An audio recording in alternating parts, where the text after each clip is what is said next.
পৃথিবীর জমির উপর যদি কেউ স্বর্গ খোঁজেন তাহলে বলবো তা হলো কাশ্মীর উদ্যান। সোনমার্গ, গুলমার্গ, পেহেলগাঁও যেন এক নৈস্বর্গ। এই ভূস্বর্গ কাশ্মীর এক এক সিজনে এক এক রকম বেজে ওঠে। এখানে সব সময় আসা যায়। আমরা তাই বরফের চাদরে মোড়া কাশ্মীরকে দেখব বলেই আজ চলে এসেছি। এখানকার নৈসর্গিক দৃশ্যে কখনো পাইন, দেবদারু গাছের সারি আর তার উপরে বরফের স্তূপ, আবার কখনো দেখতে পাই রাস্তার ধারে এক মানুষের বেশি বরফের পাহাড়, কোথাও কোথাও পাহাড়ের ভিতরে টানেলের মধ্য দিয়ে যাত্রাপথ, সবে মিলে এক অপূর্ব নৈসর্গ। আজকের গন্তব্য সোনমার্গ। আমি সুমিতা, আপনারা দেখছেন ড্রিমল্যান্ড ট্রাভেল ব্লগ।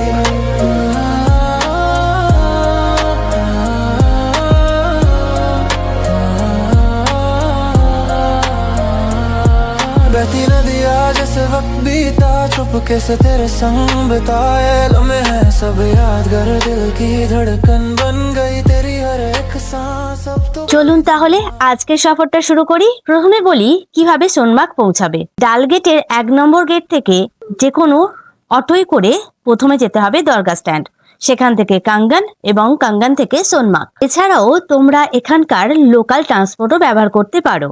সেক্ষেত্রে 1 নম্বর ডালগেট পার করে প্রথম ব্রিজের কাছে বাসে করে কিংবা অটোয় করে বটমালা বাস স্ট্যান্ড যেতে হবে।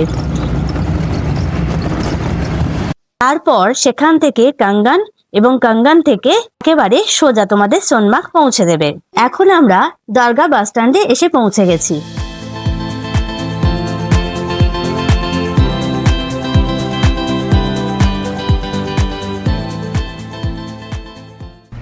এখান থেকে আমাদের গাড়ি কাঙ্গান ট্যাক্সি স্ট্যান্ডের উদ্দেশ্যে যাত্রা শুরু করে দিয়েছে। ভূস্বর্গ কাশ্মীরের লোকাল সুন্দর মনোরম দৃশ্য উপভোগ করতে করতে আমাদের গাড়ি ছুটে চলল সামনের দিকে। যদিও এখানকার বরফে ঢাকা মাঠ, ঘাট, কাঠের বাড়ি, দূরে পাহাড়ের দৃশ্য এক মনোরম পরিবেশ সৃষ্টি করেছে।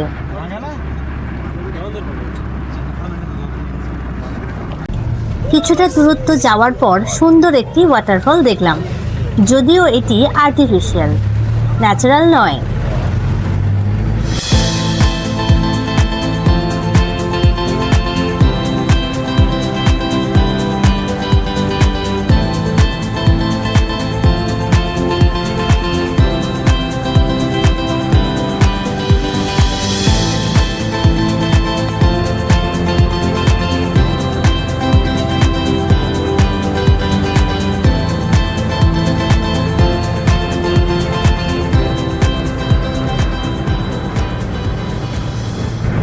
প্রায় ঘন্টা দেড়েক পথ চলার পর আমাদের গাড়ি এসে পৌঁছালো কাঙ্গান। এখান থেকে সোনমার্গের উদ্দেশ্যে বিভিন্ন গাড়ি পাওয়া যায়। সাধারণ মানুষরা দেখেই মনে হচ্ছে কতটা কর্মঠ। এই পাহাড়ি মানুষেরা যেহেতু খুবই কর্মঠ, তাই এখানকার স্থানীয় মানুষদের এই গাড়ি শেষ ঠিকানা, আর কাছাকাছি যাওয়ার ক্ষেত্রে এরা পায়ে হেঁটেই করে থাকে।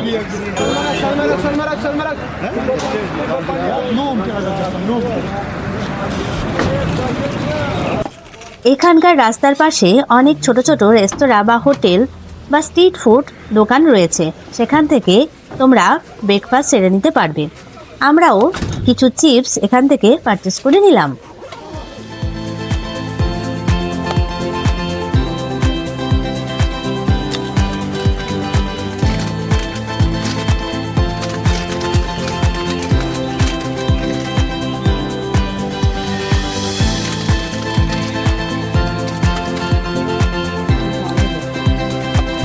কাঙ্গান থেকে যখন গাড়ি ছাড়লো তখন চারদিকের পরিবেশটা একেবারে বদলে গেল।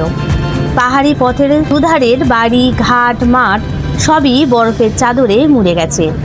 এখন সুন্দর সিনেমেটিক দৃশ্য দেখতে দেখতে আমরা সোনমার্গের টানেলের কাছাকাছি পৌঁছে যাব।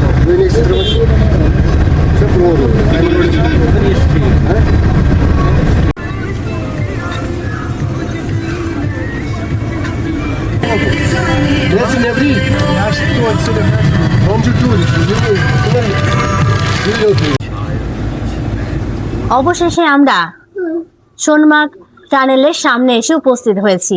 বেশ লম্বা লাইন পড়েছে। যেহেতু আজকে 26শে জানুয়ারি, তাই বাইরে খুব একটা কাউকে নামতে দিচ্ছে না। সোজা টানেলের ভেতর দিয়ে আমরা ওদিকে চলে যাব।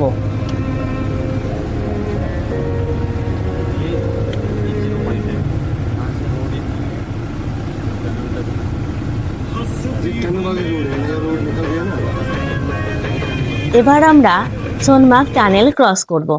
ক্রস করার পর বাইরের দৃশ্যটা একেবারে বদলে গেল।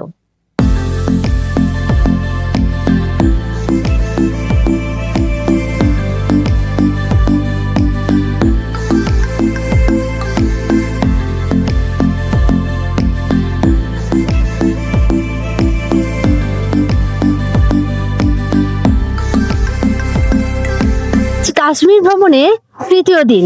আমরা এখন রয়েছি সোনমার্গ। চারিদিকে শুধু বরফ আর বরফ, যেদিকে তাকাবে শুধু বরফ। সুন্দর, এত সুন্দর বরফ, মনে হচ্ছে ব্যাগে করে নিয়ে এই বরফ নিয়ে চলে যায়। মামা, এইটাই হলো ভূস্বর্গ। আমি একটা কথাই বলবো, জীবনে অনেক কিছু, অনেক পয়সা চলে যাবে, কিন্তু এই ভূস্বর্গকে দেখা আমরা কোনোদিনও দেখতে পাবো। জীবনে এইটাই আমাদের কাছে ভূস্বর্গ। আমাদের কাশ্মীর সত্যি অতুলনীয়, দেখার মতো। আমি এত কষ্ট করেছি এই কাশ্মীর দেখার জন্য, ভূস্বর্গ দেখার জন্য। বহু কষ্ট করার ফল আজকে সার্থক হয়েছে। তাই প্রত্যেক মানুষকে বলবো যে জীবনে অন্তত একবার অন্তত কাশ্মীর আমাদের এই স্বর্গটাকে দেখার। কি অপরূপ সুন্দর দেখতে লাগছে আমাদের এই সোনমার্গ। দেখার মতন দৃশ্য, দেখার মতন। এই দৃশ্য কোনো জবাব হবে না, কোনো ভাগও হবে না। বরফের চাদরে মরে গেছে আমাদের সোনমার্গ। এই সোনমার্গে বিভিন্ন স্নো অ্যাক্টিভিটিগুলো রয়েছে, যেগুলো তোমরা নিজেদের মতো করে নিতে পারবে। শুরুতে হয়তো একটু দাম বেশি বলবে, কিন্তু সেখানে তোমাদেরকে একটু বার্গেটিং করে নিতে হবে। স্ক্যাম তো রয়েছে বিভিন্ন রকমের, কিন্তু একটু সামলে চলতে হবে। এই গাড়িগুলি মাধ্যমে তোমরা অনেকটাই উঁচুতে উঠতে পারবে। এখন যেহেতু বরফ রয়েছে, তাই নিচ থেকেই সুন্দর করে বেশ আনন্দ হবে। তবে গ্রীষ্মকালে এলে এই চারিদিকের পরিবেশটা একটু বদলে যায়। আমরা এই রাস্তার ধারে এত সুন্দর বরফ পেয়েছি যে আমাদের আর ওপরের দিকে উঠতে হচ্ছে না। কিন্তু গ্রীষ্মকাল হলে এই জায়গাটায় পুরো সবুজে ঘাসে ভরে যায়। তখন ওই দূরে পাহাড়ের কাছাকাছি বরফ থাকে, সেখানটায় বরফ পাবে। তো সেখানটায় ঘোড়ায় চড়ে যেতে হবে। তখন গ্রীষ্মকালে একটু টাকার পরিমাণটা বেশি হয়ে যায়।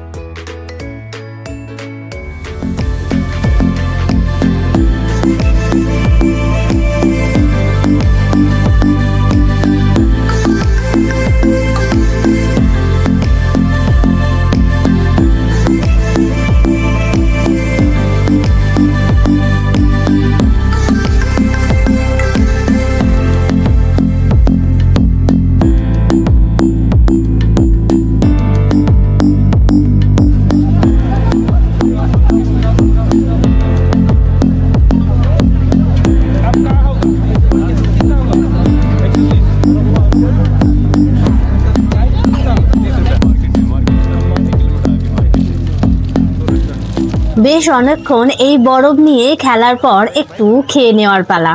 তো খাবার বলতে এখানটায় শুধু ম্যাগি পাওয়া যায়, আর চা, আর হয়তো কিছু হালকা বিস্কিট। এখানকার স্থানীয় মানুষরা এই যে রাস্তার ধারে যে বরফ জমেছে তার পাশে ছোট ছোট দোকান দেয়। তো সেখান থেকে একটু আমরা হালকা টিফিন করে নিলাম। অন্যান্য মানুষরা দূরের ওই অতটা উপরে যাচ্ছে দেখে বেশ ভালো লাগছে, কিন্তু পারলাম না। চলুন একটু এখানকার হোটেলের সঙ্গে একটু পরিচয় করি।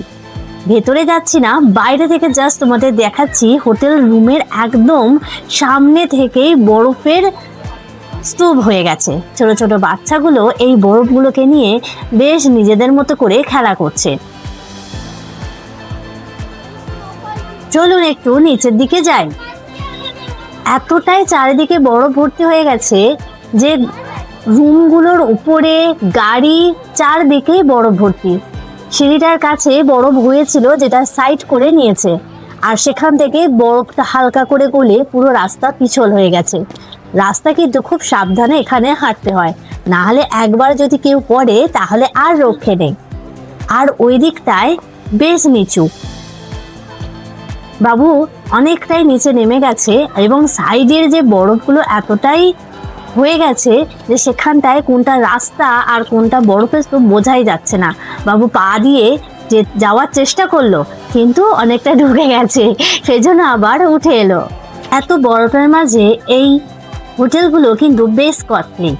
আমরা বেশ অনেকক্ষণ এখানে টাইম স্পেন্ড করার পর এবার ফিরে যাওয়ার পালা। ধীরে ধীরে আমরা আমাদের গাড়ির কাছাকাছি চলে এলাম। সোনমার্গকে আজকের দিনের মতো টাটা করে এবারে বাড়ির পথে রওনা দেব। আর ফিরে আসার সময় মনে মনে এটাই ভাবলাম, সামনের বছর আবার আসবো। এবছরের মতো গুড বাই।